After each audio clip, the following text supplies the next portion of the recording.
Ni hao, konnichiwa, shalom, ciao, bonjour, namaste, ciao. Bienvenidos! Hey, my name is Jadley. Welcome to Reading with Your Kids. We are beaming out to you in the entire universe from the beautiful, historical, book-loving neighborhood of Reedville, the loveliest neighborhood in all of Boston. You know, here at Reading with Your Kids, our mission, it's all about connection. Connecting kids with books, families with each other, and communities through the power of story. In every episode, we're joined by incredible authors and creators whose work is lighting up kids' lives. Please help us grow our mission by telling all of your family and friends about the show and letting them know that they can hear us on the WREB AM/FM 24/7 radio network. And they can find us on the iHeartRadio app, on Spotify, Apple Podcasts, Good Pods, Podcast Addict, YouTube, Amazon Music, Audible, CastBox, Player FM. Wherever you find your favorite shows, you can find Reading with Your Kids. Today I have the pleasure of introducing you to two phenomenal guests that I know you're going to love. First up, Melissa White-Boyer is here to celebrate her new picture book, I Am Rare, Discovering What Makes Us Shine. And later in the show, one of our favorite guests, Lydia Lukitas, returns to celebrate her new graphic novel, Groucho, the Grouchy Groundhog, the Terrifying Turnip Takeover. Hey, my friends, I want to let you know we have a brand new Reading with Your Kids certified great read, Woofy and the Dinosaur Dig Adventure, written and illustrated by Helen Rogerson. You know, one of my favorite parts of hosting the Reading with Your Kids podcast is discovering books that don't just entertain kids. They spark curiosity. That's exactly what Woofy and the Dinosaur Dig Adventure does. Now, if you have a young dinosaur fan in your family, and let's be honest, almost every family has one at some point, this book is going to be a big hit. We meet Woofy, an adorable, big-hearted character who always seems to know when a friend needs help. This time, his adventure leads him to an exciting dinosaur dig, where readers discover that finding fossils isn't just about luck. It's about patience, teamwork, careful observation, and a whole lot of curiosity. What I really love about this book is that Helen never talks down to the audience. Kids aren't simply told that science is exciting. They experience that excitement alongside Woofy. As the story unfolds, young readers naturally learn about paleontology, fossils, excavation, and discovery without ever feeling like they're sitting through a lesson. That's just wonderful storytelling. The book is written in playful rhyme, making it a terrific choice for reading aloud. I mean, I can easily picture parents, grandparents, teachers, librarians, and me sharing this story with kids who'll be hanging on every single page, wondering what Woofy is going to discover next. And just when you think the adventure is over, Helen gives families even more. The back of the book includes fascinating fossil facts that explain what fossils are, where they're found, and what paleontologists actually do. There's even a fun activity that teaches kids how to draw Woofy themselves. Those extra touches turn one story into an afternoon of learning, creating, and imagining together. You know, another thing I really admire is that this story comes from someone who has genuinely lived it. Helen Rogerson is an educator with a real passion for paleontology, and that authenticity shines through on every single page. You can tell this isn't just a book about dinosaurs. It's a book written by someone who wants children to fall in love with asking questions and exploring the world around them. At Reading with Your Kids, we believe reading becomes even more powerful when it leads to conversations. After reading Woofy and the Dinosaur Dig Adventure, I hope families ask questions like, what dinosaur would you most like to discover? Or, what would you do if you found a fossil in our backyard? Those conversations are where imagination grows, confidence grows, and sometimes that's where future scientists are born. For inspiring curiosity, celebrating friendships, and reminding us that some of life's greatest adventures begin by simply asking, I wonder. Reading with Your Kids is proud to recognize Woofy and the Dinosaur Dig Adventure as its latest certified great read. Congratulations to Helen Rogerson for creating a book that will encourage families to read together, learn together, and maybe even dream about discovering dinosaurs together. Join us right now from the beautiful Garden State of New Jersey. Our guest is here today to celebrate her new picture book. It's called I Am Rare, Discovering What Makes Us Shine. Please welcome to the show, Melissa White-Boyer. Melissa, how are you? I am well. Thank you so much for having me. I have been really looking forward to our conversation. I have too. I Am Rare. What an attention-grabbing title for a book. Yes, it is about, a story that was inspired by my son who was diagnosed with a rare genetic disorder, Weidman-Steiner syndrome. It took about 5 years for us to receive a diagnosis. And this story is about children understanding that our genes make each of us unique. And through the journey of his discovery about himself, he realizes that even superheroes receive their powers from their mutations. And along the way, children are reminded that they are not meant to be changed like stars in the sky. They're meant to be admired. And so ultimately, the story is really about identity and belonging and, inspired by my son, but meant for all children to really understand themselves and the beauty in our differences. Yeah. As you were speaking about that and sharing that it took 5 years before the quote unquote experts were able to tell you what was different about your son, that must have been incredibly frustrating, and I'm imagining even terrifying as a parent. Absolutely. Absolutely. And, it's actually pretty common, there wasn't enough, there wasn't enough, information at the time because his diagnosis was so new that only 1,000 people in the world had what he had. So even though he had, specific markers, they couldn't pinpoint one because they hadn't seen it. And so, we went from specialist to specialist until, finally, it wasn't until the schools had helped advocate for some of the challenges that they were seeing in addition to all of the medical complexities that we had experienced over those 5 years that really put the pieces together just for the insurance to finally allow for the genetic testing to happen. And that was really the barrier to entry. It wasn't that the doctors didn't want him to get a genetic test. Mm-hmm. It was that it wasn't enough information for the insurance to finally approve it.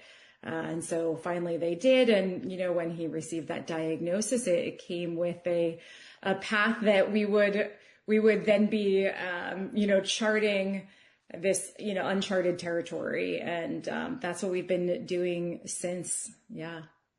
You were telling me before we hit record that your child is only one of 1,000 in the world that has this diagnosis. And so as you were telling me again before we hit record, you kind of thought, now we have a diagnosis. Now we can talk to other people who've experienced this and they can tell us how to get through this. And then you found out, oh, not so much. Yeah.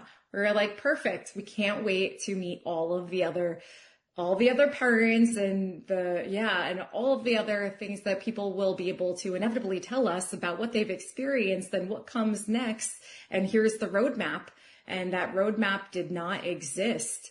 And so we realized that we needed to create it. So we certainly found, some people online on a Facebook group around the world, and we're definitely teaching each other. And through this journey, we also founded a nonprofit called Rare Genes Movement.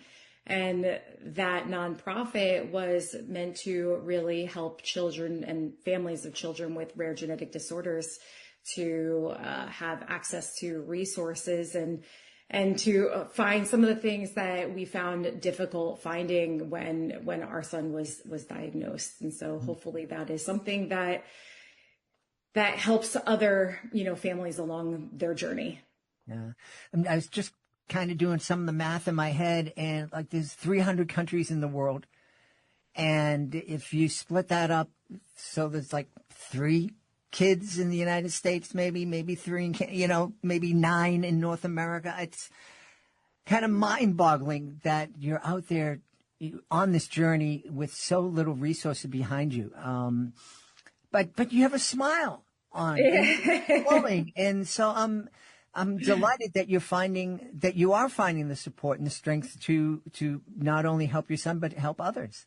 Yeah, I think that there is some piece that comes from finding purpose in whatever the challenges are and whatever the struggles are, and finding, my purpose has really been in helping others, reframing differences for my son, or helping other families to find comfort and support that other people may have already experienced this, maybe even if it's not the same diagnosis, but they have gone through something similar. They're still, navigating the same healthcare systems. We're navigating the same school systems. We're navigating the same world where all of our children want to belong. And I think that what I've found beauty in really almost an acceptance of knowing or believing that my child was meant to be exactly how he is, and it is my purpose to help him find whatever it is to help him live his best life. I think that there really came a peace with that, and finding joy in the midst of all the chaos and all the other things that come with it. And so we've just been, it's just kind of become so much more than this one thing. It's, he is light to all that meet him. And it's a really interesting thing, because before even people see him and his understanding of his medical diagnosis, they see this little boy that they, for some reason, want to talk to, they're gravitated towards, and he helps people feel good about themselves wherever he is. And so I just feel that there is beauty in every child. Mm-hmm. And so to help people to, see that even in the midst of,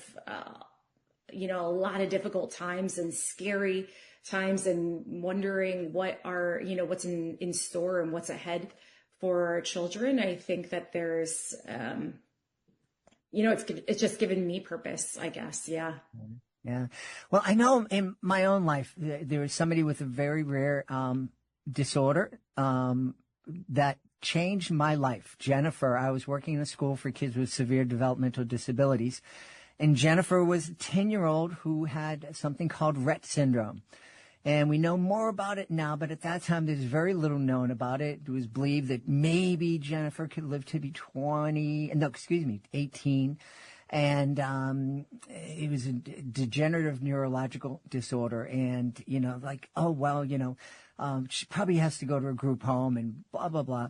Jennifer was the reason I met my beautiful wife. And she was our flower girl because she brought us together. And Jennifer lived an awfully long life. She passed away at the age of 45 just a couple of years ago. So when you're talking about your son having that light and having that light that draws people in, I know that. I haven't met your son, but I get it, because there was somebody in my life the same way. And I'm so happy that you created this book, because obviously we celebrate the fact that books can be mirrors, windows, and sliding glass doors. And for a kid with a genetic disorder to be able to see themselves portrayed positively, awesome. But if there's only 1,000 kids in the world with this particular disorder, you ain't going to sell a lot of books to them. But it's more important that the rest of the world are able to look through that window and see that light and see that humanity and see that that's my brother. Absolutely. Absolutely.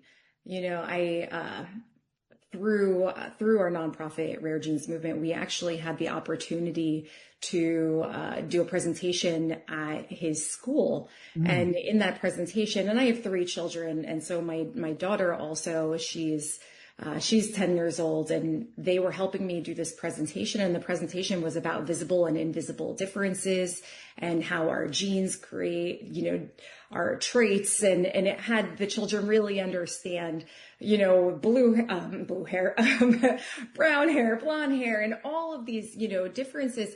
And at the end, they start understanding that there is something universal about our differences.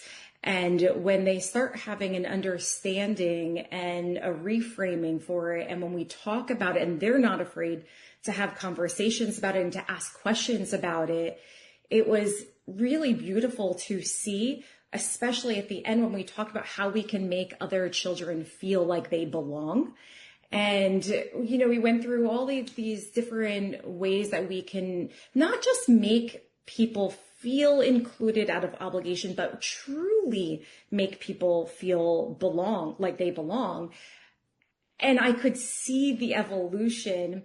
And then afterwards, how people even treated my son. And I will say, I feel that we are really, really very, very blessed, you know, because I don't know, he does all the work himself, you know, just who he is certainly what helps people to, you know, to see him. But when people have a greater understanding, it really does help them to create a better world for, you know, each other to live in. Yeah. Yeah. One of the things that I found, and the reason I became friends and so close friends with Jennifer, is that I was running the school's integration programs back in the late 80s, before the Americans with Disability Act was passed. And so this idea that kids with so many challenges could become friends, could do things with quote unquote typical kids was insane. That school hired me because they thought that this would fail. They go, let's hire this clown who has no idea. She has no educational background. Let's hire him. He's going to come in. He's going to make a lot of noise. It's going to fail. And then we'll be safe in our hospital school, the kids. And it was a huge success, not because of me, but because the kids that we brought our kids to were so open. It's like, what makes him different? What makes her different? Absolutely. But it's still a person. Oh, cool. And they found ways to become friends. And those were genuine friendships. The kids that we, that were part of this integration program, the typical kids, had sincere, deep affection for my guys. Absolutely. And when that is fostered within the environment to, you know, for that to continue, it really does make a huge impact. So I feel really blessed. We're in an amazing school system where, you know, inclusion is something that is just part of the environment and part of the community, but it always helps for, you know, for children to, you know, see themselves within the books that they read, to for other children to also see other children as the heroes of the stories who have differences, just being included. And I also think that, you know, we always assume that, you know, that differences mean, you know, maybe just physical differences, or, you know, sometimes in books, they can't always be portrayed in an illustration. Sometimes it's in the context of the book, because they all look different. And, you know, and I think that it's important to include all children, as they are, and to be, just part of the story. And inherently, children, just like you said, are really just great about asking questions when we are, as parents or as adults, aren't putting restrictions on them to be any way, but just genuinely curious and just genuinely interested and great. And when we don't intervene, they actually are almost better sometimes than, when we're putting our own, our own limiting beliefs on them. Yeah. Well, one of the things I was thinking is this could be one of the books that kids will have an easier time. And then the kids might be helping the parents kind of understand the message of the book. It's like, parents might be like, oh, differences and genes and the kid's like, oh, yeah, Mom, it's no problem. Chill. It's fine. Yeah, absolutely. I think that the kids really do. They do get it. They're like, oh, okay. These are, it's a simple way for me to understand what makes me unique. And this, these other children also have things that make them unique. And some may have implications, medically to that. But at the end of the day, we all are different, and that's okay. And this is how we were all meant to be. Yeah. Yeah. I'm curious as to, you have challenges of finding the diagnosis, and then you have the diagnosis and you think, oh, we're going to get a roadmap, and then no, there's no roadmap. So now you have to go and start building and drawing the roadmap. Where'd you find time to write a book for kids?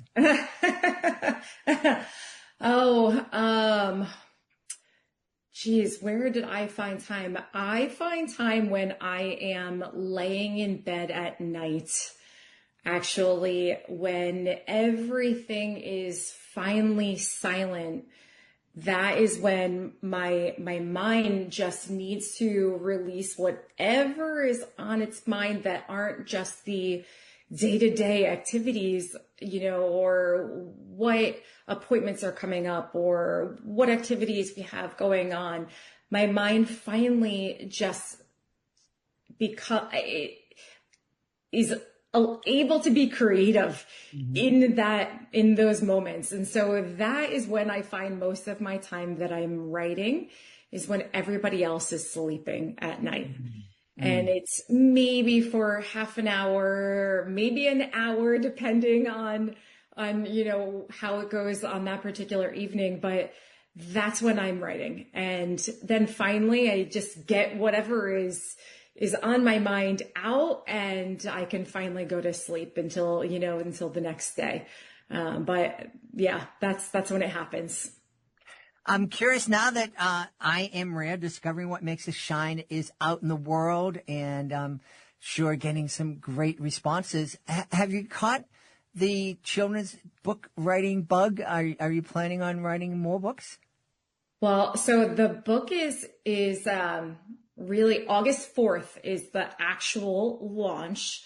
It has gotten some good early reviews from, Kirkus. It's gotten the I guess the seal of approval, the get it.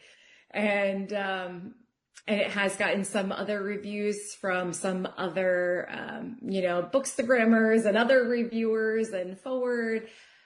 Yes, I have the bug, and I've already written the other stories. So the other stories are actually written. I've learned so much in this journey. I don't know exactly what the evolution looks like as far as, when or how it's going to play out, but there are 4 other stories that are waiting for the world to, to see what's next. And from a lot of different, paradigms too. There's one from the direction, from the perspective of a sibling, and from, what about me, and, collective differences in general. And Then, there's a story just about perception and paradigm shifts, and one that was really influenced by my daughter to be a little bit more silly. And, and so that was kind of fun. And I think that she has the writing bug too, my daughter. And so she writes songs and so she has an influence on things that I'm doing, which is kind of fun for us to be doing together. And so, we also really do love reading books together. And the youngest is now 3. And so they love now reading to her. And for a while, I didn't know if my son would read. And, and it's almost like, everything has kind of taken him twice as long to learn and do everything, but it is so rewarding when he gets there. But one of the absolute best moments was when I walked into his room and I saw him reading to our youngest, his 3-year-old little sister. And it was like more than I could ever almost put into words, because it was an experience that I didn't ever know that we would even have at all with him. And then we finally got to this point, and to see him not only being able to, read, but he was reading to his sister. It was just so great. So stories and books have become, something that is a shared love with, among our family. And I hope for it to continue. And I've also started a blog. And so I write from, different perspectives of leadership and parenting, and, so not just for kids, but other, experiences and things that I've gone through, breast cancer and other, challenges. And ultimately it all kind of comes full circle to there being, light or, beauty and purpose within the challenges that we experience. Yeah. My team has come up with a question that they want me to ask guests at the end of the show. And so before I ask you to tell us where we can get more about the book and you, what would you love for a child to hear tonight, right before they go to sleep, from an adult they love? Oh, you are loved. You are enough, and you are exactly as you are meant to be, like stars in the sky. Tell us where we can find out more about I Am Rare, discovering what makes us shine, and find out more about you and your nonprofit. Finding out more about me, melissawhiteboyer.com. That is my website. It also gives links to the book, which is really wherever books are sold. It also has a link to the nonprofit. The nonprofit is Rare Genes Movement. RareGenesMovement.org is where someone can, find or support the nonprofit. And I am just, really grateful for the opportunity to share and for the opportunity to hopefully make a positive impact on, the lives of anyone who might need it. We've had a really powerful time speaking to the author of I Am Rare, Discovering What Makes Us Shine. Our guest has been Melissa White-Boyer. Hey, Melissa, can't wait for you to come back with those new books. Thank you so much. Thank you so much for having me. Hey, this is a message for all the authors that are listening. You worked hard on your book. You spent months, maybe years, writing, revising, dreaming, and believing. You created characters, solved problems, overcame doubts, and brought a story into the world that only you could tell. Now it's time to help readers discover it. The Reading with Your Kids Certified Great Read program is created to celebrate outstanding children's books and to help authors reach more families. When a book earns our seal of approval, we don't stop with an award certificate. We review the book, feature it on the podcast, share it across social media, and help introduce it to parents, teachers, librarians, and caregivers who are looking for great books to share with kids. Because your story matters. and the families who need your story deserve a chance to find it.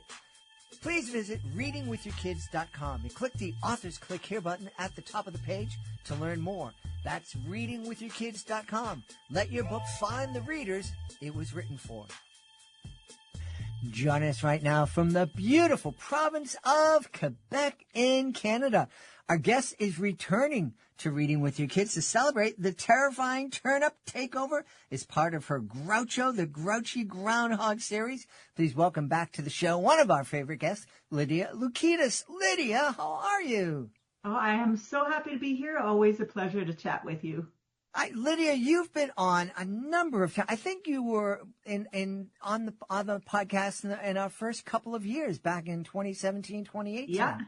Yeah, and you were so gracious with me, and I really wasn't a prolific author, and you gave me a chance, and you gave me this beautiful platform, and that it's so amazing that you do that for authors that are not only established, but those who are just starting out as well. Well, I didn't know we'd start this way, but I look back and I think, boy, in 2017, I was begging people to come on the show. And so those independent voices, the folks like you just said, you weren't all that prominent at the time. You helped build this. And because of that, we had folks like LeVar Burton and Katie Kimello and so many other guests come on the podcast. And I think it's, as we say, you gotta, dance with the girl you brought to the prom. You guys help build the podcast, and I'm not going to, ignore indie authors just because, we have the New York Times bestselling authors coming on and asking to come on. I think this is a place I love to celebrate everyone, here on the podcast. I love that. I mean, because that's what the reality of this business is. You go from one range to the other, and we are all on the journey. And obviously, we all have our sights set on whatever it is our particular goals are. But we don't start out as national bestsellers. We have to do the work. Right. And one of the things I realize is that while a book may not be a bestseller, it could be a kid's favorite book. It could be that reading that book with the parents could be have a really significant difference in the kid's life, bonding with the parent, sparking a love of reading. So, we're all about that. Yeah, and I mean, that segues well into Groucho, because for me, of course, I write a lot of STEM books, and I do that because I studied science. I love science. But with Groucho, I simply had one mandate, and that was just to make kids laugh. So the book is really for kids because I work with kids all the time, and I see the stuff that makes them laugh, and I just really wanted to make them laugh. So it's, there are many goals to have, like, I want to win awards. I want to get on this list or that list. But at the end of the day, you just want kids to love your book. That is what the ultimate goal is. Yeah. So why is Groucho so grouchy? He's just not having a good day any day of the week. And that was actually something I concocted in grade 5. If you can believe it, this goes all the way back to grade 5 when I was obsessed with Garfield. And I loved Garfield so much that I started a newspaper at my school, of course. It was called Pizzazz, and everyone called it Pizzas because they couldn't pronounce the word pizzazz. Like, that newspaper Pizza? I'm like, it's Pizzazz, everybody. And I started my own comic strip. And it was based on Garfield. Of course, I didn't copy Garfield. It wasn't Groucho just yet, but I was toying with this like really grumpy dog, and now it turned into a groundhog. So that's kind of where the idea came from. And I just never had the confidence to pull this off because I am not an illustrator. So for all you writers out there who are not illustrators, I want to encourage you, if you really feel passionate about graphic novels, you can make it happen. I can explain with you the various steps to do it, but it is possible. So I did not make the wonderful illustrations. That's Tara J. Hanan. I just simply wrote the book, and together the graphic novel came about that way. Yeah. So when you're creating a graphic novel, you're not doing the sketches. How different is it from writing a middle grade novel or a picture book? The first thing that surprised me, because you know that picture book authors are always obsessed with art notes. Don't write too many art notes. It's like an obsession along with like word count. So don't write too many art notes. You only write the ones you need. And what was really surprising, first of all, the formatting is different. So it's more like a screenplay, the way you write, and the way it's all dialogue and really no narration, unless it's very short captions. So that's a big difference. But the second, I couldn't believe how many art notes I was supposed to write. It was unbelievable. I had to describe every single little thing. And that's not to say that the illustrator didn't make changes. She certainly did. But there's so much going on visually. And I think that working with an illustrator helps you, because there were so many times that Tara said, Lydia, there's just simply too much going on in this panel. We've got to break it up. And so she helped me understand how panels really work and how to have like this wow moment when you just have one panel or when you have 6 panels in a row. She really taught me that, because I think a lot of newbie authors trying to write graphic novels, they write all the stuff's happening in one panel, but it's impossible, right? So you got to slow down the action and really be aware of exactly what's going on. Yeah. Interesting. The children's book industry, it's always blowing my mind. For one thing, it's huge. And I had no idea how big the industry is. I had no idea that with traditional publishers, typically there's no contact between author and illustrator. There's this fight, almost like Weird. security guards. And now you're telling me with graphic novels, it's like, we got to work together. I have written many picture books, and I have never once been able to either meet or even speak to my illustrator during the process. And I think that's the publisher's way of, they're in charge. They're the one putting up the money, right, to publish your books. So they're in charge, and I always go with their art direction. But with like Deep Down, this was not a fictional book. This was a nonfiction book. So I wanted the illustrations to be very realistic. So I actually ended up creating, I'm such a nerd, I created a 40-page resource guide with the visuals of what the different creatures look like. And then my publisher took that and sent it to the illustrator, and then he went and made the illustrations. Now, I will say that during the process of the first sketches, they do get sent to the author, and we get to say, hey, this is great or that's wrong. Ultimately, we don't make decisions. We just give our opinions.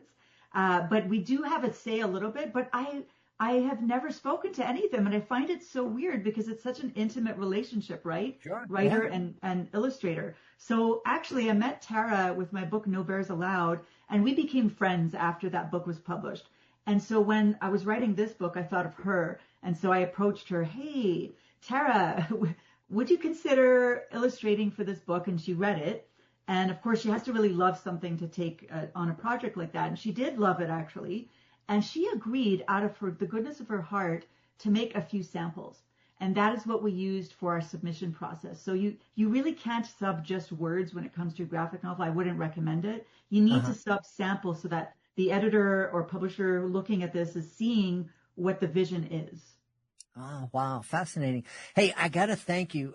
You celebrated Deep Down here on the podcast. Yeah. And it helped me prepare for my conversation with Dr. Kathleen Kelly, who was the first American woman to walk in space and also explore the Mariana Trench. Well, that's pretty amazing. I mean, it's so mesmerizing, the trench. I mean, it's almost like another world because it's so remote, it's so far away, and there's so much pressure down there and all these hostile conditions, and yet life still thrives. So I bet it'd be really neat to go down there and see with your own eyes. It's almost like an alien landscape with all these weird looking creatures. So that's really cool that you got to talk to someone like that, because that's not the average person's experience.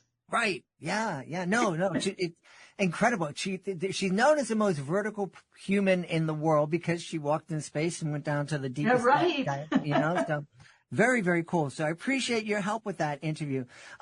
Tell me what's so terrifying about turnips and who is trying to take over? It's kind of a joke because, children don't like their vegetables. And I bet if you asked, a bunch of 5-year-olds, would you eat a turnip? The answer would probably be no. And even me, although I am a vegetarian, I actually don't like turnips. So if they're in my sandwich, I will remove them. So it was also meant to be ridiculous because the actual villain, his name is Lord Turnip. So I thought it would just be funny if like the evil, like his whole spaceship was in the shape of a turnips and the whole plot revolves around turnips. And I just, again, the goal was simply to make kids laugh. There wasn't any educational so-called value. It was really about entertaining them first of all, but then second of all, because it's an easy reader, like an early reader, it's meant to help kids learn how to read and become more confident in their reading abilities. Because, I've met so many kids who are reluctant readers, and I tell them, hey, start with graphic novels. There's less words. It's easier to understand. And for a kid who's, reluctant a little bit, it's a lot easier to get into that. And so for kids that are, let's say 6 years old reading my book, I get so excited because they're just learning how to read, and I'm helping with that process. And that's, to me, exciting because literacy is like part of my life, as you know. So to me, it's exciting just to get kids who want to read a book, Yeah. Yeah. No, it really is. And I've told this story before. I was at the Chicago Toy and Game Fair, and family came up, and the little ones are looking at a book, and there's the eldest sister was maybe 12 or 13, and she kind of had an attitude. And I said, "What kind of books do you like?" And she said, "I don't like to read." And I said, "Oh, you just haven't found the right book yet." And I picked up a book that was just really silly, picture book about a cranky dinosaur. And I said, just read this a little bit. And she's reading the words and the rhymes, and she starts giggling, and she's trying to hide it, of course, but then she just kind of went with it and loved it, And I'm like, see, you just haven't found the right book yet. And that your books are helping kids at 5 and 6 find that right book that helps them fall in love with reading. That's just fantastic. I love that. I love that you had that experience because I did not set out to do this intentionally, but usually when I give workshops, the teacher comes up to me after and tells me that I'm really good at speaking to reluctant readers. I don't know how this happened because I was not doing that deliberately, but now that I know I seem to be doing that, I'm more conscious of it. And so I take it seriously. Now, that's not to say I'm not sitting here claiming I can, make any reluctant reader read a book, not necessarily mine, but any book. I don't always succeed. There's, I met a girl in grade 4 the other day who could not read. And, sometimes I go into schools that are underprivileged. And so you'll see all kinds of things in those schools. And so it's harder to reach them when they're older because they already feel there's this level of maybe embarrassment or shame that they can't read properly. So it's harder to reach them. So I try to reach them when they're younger. And as you said, often it's about you're not maybe reading the right thing. Or if something's given to you in school where everyone has to read the same book, maybe that doesn't float your boat, but you can go to the library and go look up a topic you love. Like if you love bugs, go read about bugs, for example, Yeah. It's so important. And I'm really happy that you brought up that 4th grader. And, we've talked a lot here in the podcast about the fact, and again, I was very surprised to learn this, at least here in the States, probably in Canada too, we learn to read from kindergarten to 2nd grade. And then in 3rd grade, we read to learn. Yeah. So that kid being in 4th grade and not being able to read, he is really behind. He's really behind the 8 ball, and he's at a disadvantage. And of course, like you said, probably embarrassed and is not going to ask for help. And those kids are typically very resourceful and is going to find a way to hide the fact that he's not able to read and not get the help. So we have to, as parents, let's be as vigilant as possible to make sure that our kids are reading. And if your kids have friends that come over, kind of keep an eye out and see if they're reading too. And if they're not, let's get them the help that they need. Absolutely. It does begin in the home. I really believe that. So for me, I was reading to my daughter when she was still in the womb. Yeah. Of course, I'm a writer. But actually, she turned out to be a reluctant reader. Who would figure that an author would have a kid who doesn't like or know how to read? And so she was struggling at 7 years old. But I had spoken to a lot of teachers about it, and they all said the same thing. Do not pressure her. Do not force her, because then she'll have a negative connection with reading. So I remember one day she came up to me and said, "Mom, everybody in my school is talking about this book." And I said, "What book?" And she said, "It's called Dog Man." And I was like, "Okay, here we go." And so she asked me to buy it. So I was so excited. So we right away went to the bookstore, got Dog Man. And I tell you, she sat down, didn't even come to dinner. She came later on. It was the first time that she sat down and read a book from cover to cover. And I was beaming inside of pride. So for her, honestly, graphic novels were a great segue into learning how to read early readers and chapter books. She wasn't able to go right there. She had to start with graphic novels. Yeah. That's wonderful. And again, if you're out there, if you like me when my kid was in middle school and high school, and you're thinking, okay, graphic novels, great. Anime, great. Okay, I'll help you. We'll buy you some, but it's not really reading. Yeah. Graphic novels, it's literature, it's reading, it's story. And Absolutely. don't do what I do. Don't go in and say, dude, please, one book without pictures. Don't do that. Don't do that at all. Yeah, I try not to police what my daughter reads. I mean, right now she's in a heavy manga phase, so I'm like, okay, could you read something other than manga? But I try not to do that because she's reading, and she also creates her own manga. So I've just, and she asked me a couple of years ago to read Stephen King, but she was, in grade 5, and I was like, this is probably not appropriate, but I didn't censor it. I said, okay, let's go out and buy a Stephen King book and let's see what happens. So we went out and got the book. She started it and said, I think you're right. It's a little too difficult. I might wait till high school. And then that's what she did. Okay. That good for her. I would have bought her The Stand, and she would have got home and saw the 1,200 pages or 1,800 pages, whatever it was. Yeah, I ain't doing that. It's not going to happen. I read that book. Yeah, that's it, eh? My friends are like going, I say 1,800 pages. I'm like, oh, it's great. It's a great book. And, yeah. I was a real big Stephen King fan until I became a dad.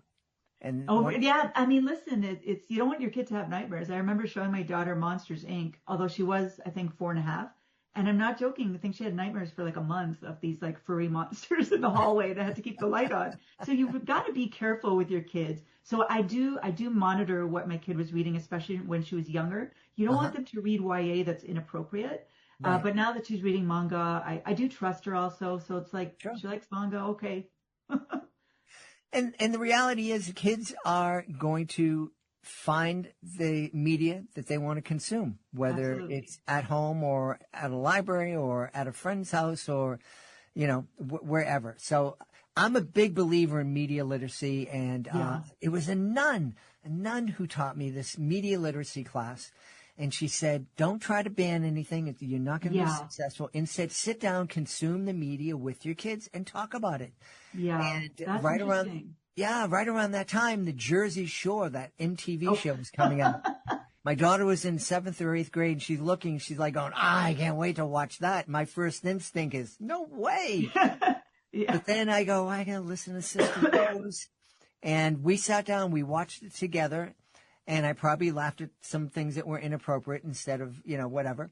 But at the end of the show, we talked to her. I said, what do you think? And she said, well, it was funny when this happened, when that happened. I said, but tell me, what do you think about, the character? And he's like, well, Snooki obviously doesn't have any respect for herself because she wouldn't let people do that to her. And I'm like, all right, there's something to this media literacy thing, and it was a great way just to talk about values. I like that and the parent has to be involved for that to work. You know what I mean? Like, so there's been times where my daughter wanted to watch a show and I would watch it with her. I would prefer that. Or otherwise, I try not to ban things. And now that you spoke about banning, I mean, that there's so much book banning going on right now. It's absolutely ridiculous. And so I'm glad that in Canada it's not so bad, but it's still happening here, and it makes me sad that these gatekeepers are keeping books from children. Like, you know what I mean? This is crazy. Yeah. Tell me, I'm curious. You're in Quebec. When you're writing, are you writing the original stories in English or in French and translating into French or French into English, or how does that work for you? That's a great question. I mean, I am bilingual, but my written French, I will admit, it's really not as strong as my written English. So my first language is English, and I speak a bit of Greek because I'm Greek. So for me, I can't write in French. It just doesn't work. So some of my books end up getting translated or they get sold for foreign rights. That's always exciting. I remember getting my first deal with Deep Down I don't even know what language it was. I should ask my publisher what language it was translated into, but I was so excited. But yeah, I definitely do not write in French. And I'm thinking that most of the people who buy my books are Anglophone, although I'm sure it's translated into French as well here in Quebec. Yeah. Exactly. Because you write such a broad range. You're writing a lot of STEM books, and you write early readers and graphic novels. And where do your ideas come from? Are you just waiting for someone to say, "Hey, I need a book about the Mariana Trench," or are you like, "Oh, this is interesting for me. Let me write this"? It's a great question. I mean, I started in this industry because I answered a call for a digital company looking for someone to write STEM books. So I said, hey, I studied science and I'm a writer and I got a degree in writing. At that point, I had no writing credits at all, but they hired me and I ended up writing 32 books about STEM topics. And through that process, I realized, hey, I know that I was supposed to be maybe an engineer and study science, and then I gave that up. But I realized I still love science. I find it interesting. And what I found most interesting was distilling those topics down into easy, digestible nuggets of information where kids can understand it. So I got on this whole STEM train. And as you know, I've published many STEM books. And, I did not do this on purpose because maybe it would be smart to market myself as, hey, I'm just the science lady, like someone like Jennifer Swanson. I really look up to her. Melissa Stewart. These are authors who are phenomenal at their craft. And that's what they focus on. And it's not that way for me. And at first I was like, should I be writing other genres? Is this okay for me to do? And my agent at the time encouraged me. She said, write what comes from your heart. So she's like, what is it you want to write? And I said, I know that everyone thinks I'm the science person, but I kind of want to write a funny graphic novel. And that was, in my head since grade 5. And so I did it. And so I write early readers as well. I'm writing middle grade right now. I haven't got anything published, but I follow the flow. I get a lot of ideas, and that might sound like a great thing, and it is. I'm thankful. But also one of my my weaknesses as a writer, we all have our weaknesses, is that I need to learn what are the good ideas to pursue, and some just don't have what it takes to, turn into a complete book, right? So I'm learning how to, look through my ideas with an evaluation criteria and figure out with the market, you do have to be aware of the market as much as people say, just write from your heart and it's okay. Yes, that is great advice. But you also have to be aware of the market. What are editors buying? What do they want? What do they not want? What do kids want? You have to have that awareness. And so I look at my ideas through that lens, and then I decide what makes the cut. And hopefully by the time an editor likes it, which is obviously, as you know, rare, hopefully kids are going to like it too. Awesome. Well, I wanted to mention that the Terrifying Turnip Takeover is book 2 in the Groucho series. Are there going to be more?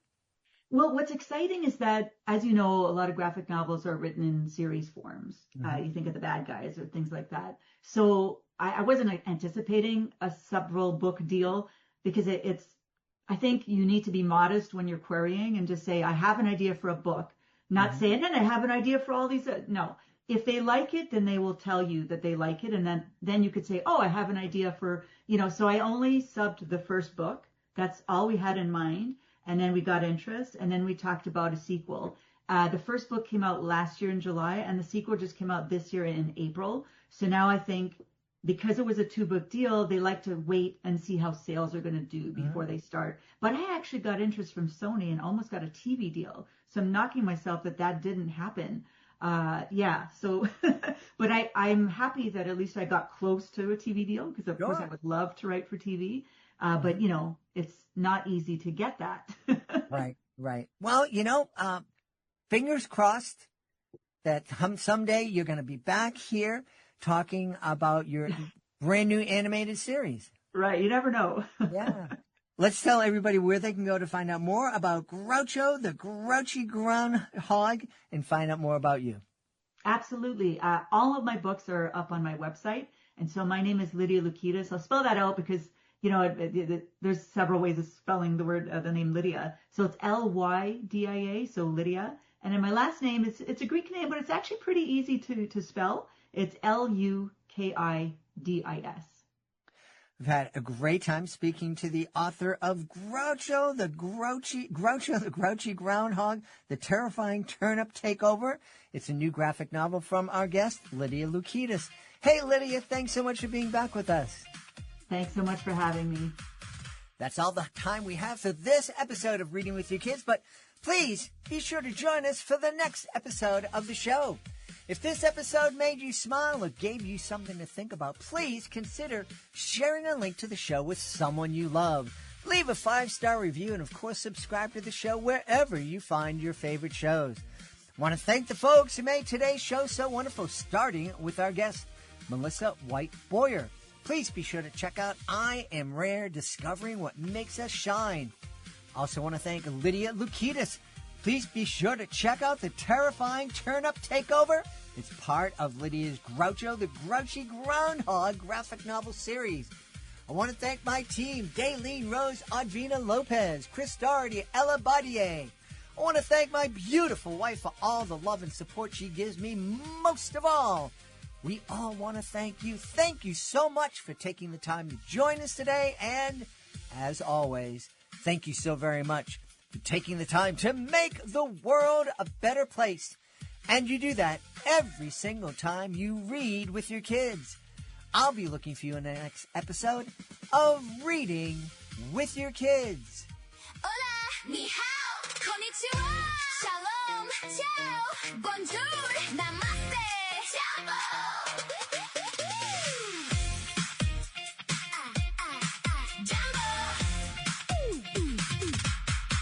Hey everyone, come gather round. We got stories and magic and joy to be found. Beaming out worldwide from Boston town, where books and love and laughter abound. From Read